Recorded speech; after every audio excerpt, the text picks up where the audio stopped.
Sa ospital na nagkamalay si Magda. Agad siyang dinaluhan ng isang maintenance crew ng restaurant, kaya naisugod siya sa pinakamalapit na ospital.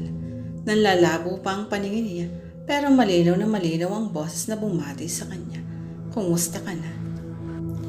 Si Sancho, boses ni Sancho. Unti-unting luminaw ang mga mata ni Magda at tumambad sa paningin niya si Sancho. Malaking lalaki ito. Matangkad na hindi hama kay Abdon.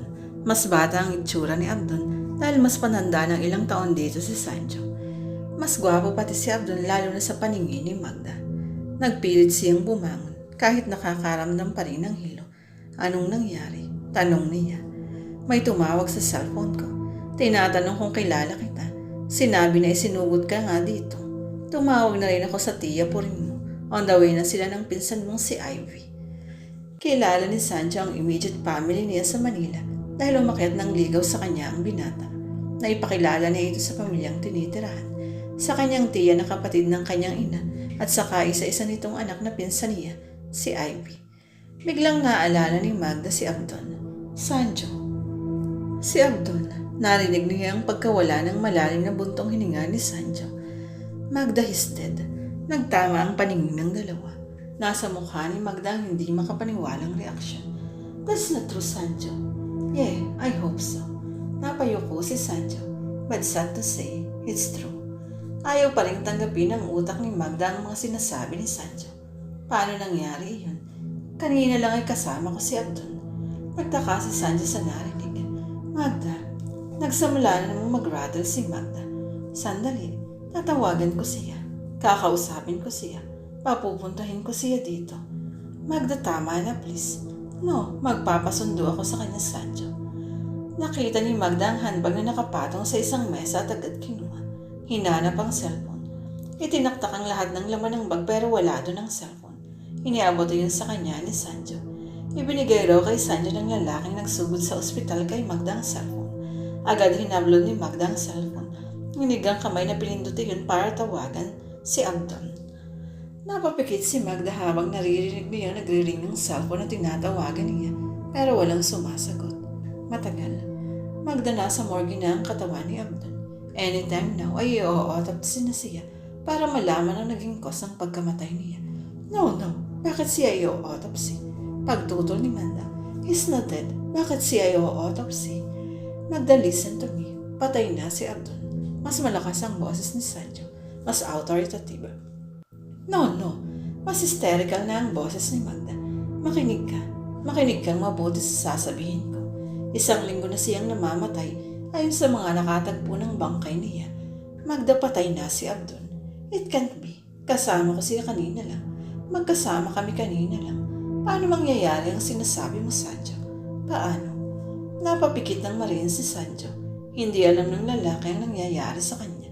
Ang pinagdadaanan niya. Hindi totoo ang sinasabi mo, Sancho. Hindi totoo. Saka humagulhol ng iyak si Magda. Hindi totoo. Hindi totoo. Nag-hysterical ng boses ni Magda, kaya't napilitan si Sancho na humingi ng saklolo sa mga nurses. Agad namang may dumating na saklolo. Tinurukan si Magda ng pampakalma ng doktor at nurse na sumaklolo. Saglit pa'y nanghina si Magda at tuluyang bumagsak sa kama ang katawan. She's okay but she's under trauma, kaya may tendency siyang mag-hysterical. Paliwanag ng doktor kay Sancho. She'll be fine. Salamat, Dok. Muling lumabas ang doktor at nurse sa loob ng silid ni Magda. Naiiwang mag-isa si Sancho. Matamang pinagmasdan ng tila na tigalgal na si Magda. Hindi pa nagtatagal ay muling bumukas ang pinto ng silid. Hangos na pumasok sina Tia Foring at Ivy. Sancho, pinagyangda ni Sancho ang mag-ina para agad malapitan si Magda. Magda, Marjusek, kang bata ka. Ano bang nangyayari sa'yo? Pero hindi na sumasagot si Magda.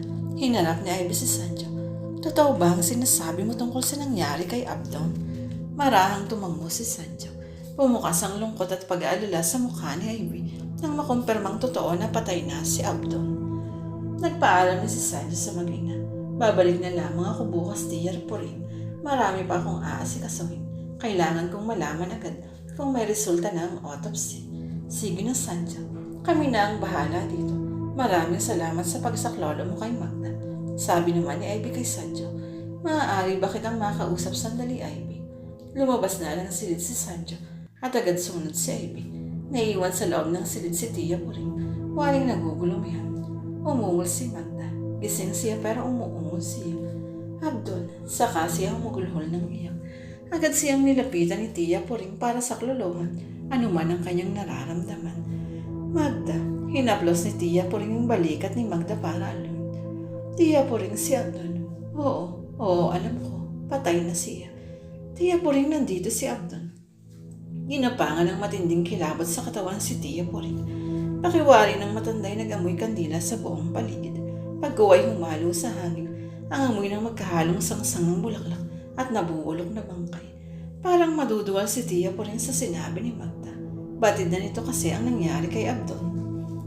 Dahil nasabi niya ni Sancho ang totoo, pilit hinamig ni Tia Puring ang sarili. Batid nitong sariling takot lamang nararamdaman na nagpapagana ng lahat ng senses ng katawan.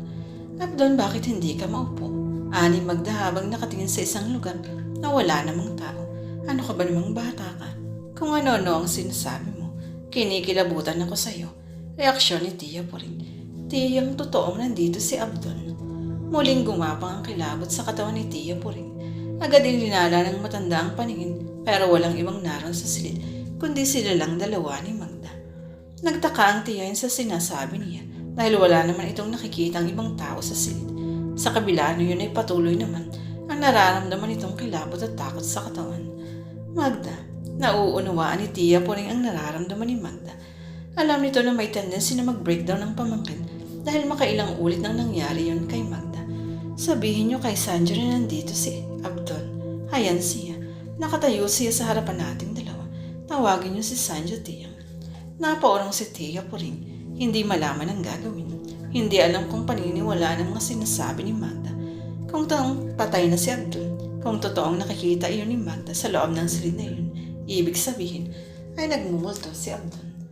Nagmamadaling lumabas si Tia Puring ng silid para tawagin si Sancho. Naiwang mag-isa si Magda sa silid. Sabi ko naman sa kanila, hindi ka patay, Abdon. Hindi nawawala sa isang direksyon ng mga mata ni Magda. Waring may kausap talaga na kung sino o kung ano. Bakit ganun? Bakit sinasabi nilang patay ka? Umagos ang luha sa mga mata ni Magda. Agad niyang pinahid iyon. Ngumiti pa siya. Pagkaway muling tumingin sa direksyong sinasabi niya kung nasan si Abdon. Sorry, Abdon. Tila may kung anong bumikig sa lalamunan ni Magda pagkaraang sabihin niyon. Pinilit pa rin niyang makapagsalita at masabi ang gustong sabihin. Pasensya ka na dahil kung ano-ano ang sinasabi nila sa iyo. Muling bumukas ang pinto ng silid.